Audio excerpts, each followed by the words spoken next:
আসসালামু আলাইকুম এভরিওয়ান। আজকে আমি একটি দেশি রেসিপি বানাবো। উত্তরবঙ্গের দিকে এটি খুবই জনপ্রিয় একটি খাবার। সেটা হচ্ছে মূলা দিয়ে মাছের ঝোল। আমি এখানে সিলভার কাপ মাছ নিয়ে নিয়েছি। আপনারা যে কোনো মাছ নিতে পারেন। মাছ ভালোভাবে ধুয়ে আমি ম্যারিনেট করে এখন মাছগুলো ভেজে নিয়েছি।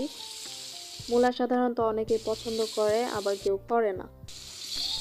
কিন্তু উত্তরবঙ্গের দিকে অনেকেই এই খাবারটি পছন্দ করে। তো আমার মাছ ভাজা প্রায় শেষ। মাছ ভাজা হয়ে গেলে আমি এটা উঠিয়ে নিব। আমি এদিকে আরেকটা কড়াইতে পরিমাণ মতো তেল দিয়ে এখানে আমি পেঁয়াজ কুচি দিয়ে দিলাম।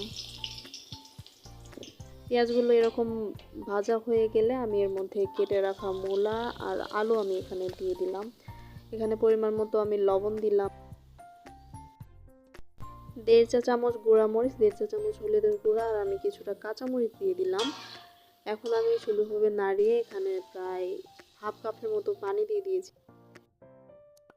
আদা রসুন আর জিরা বাটা অ্যাড করতে ভুলে গেছিলাম, তো আমি সেটাও অ্যাড করে দিলাম। দিয়ে ভালোভাবে আমি কষিয়ে নেব। তো কষানো হয়ে গেলে আমি এখানে পানি দিয়ে দিব। আমি 1 কাপের মতো এখানে পানি অ্যাড করে দিচ্ছি। আপনারা যে যার মতো অ্যাড করে দিতে পারেন। তরকারি বলক আসার পর আমি এখানে ভেজে রাখা মাছগুলো দিয়ে দিলাম। মাছ দেওয়ার পর ভালোভাবে নাড়িয়ে আমি আবারও ঢেকে দিব। কিছুক্ষণ পরে আমি এখানে কাঁচামরিচ কিছুটা দিয়ে দিয়েছি আর ধনেপাতা দিয়ে আমি আবারও ঢেকে রাখবো। 10 মিনিট পর ঝোল শুকিয়ে গেলে আমি তরকারিটা চুলা থেকে নামিয়ে রাখবো। তো আমার তরকারি রান্না করা শেষ। আপনারাও ট্রাই করে দেখতে পারেন। তো আজকে এই পর্যন্তই। সবাই ভালো থাকবেন। আল্লাহ হাফেজ।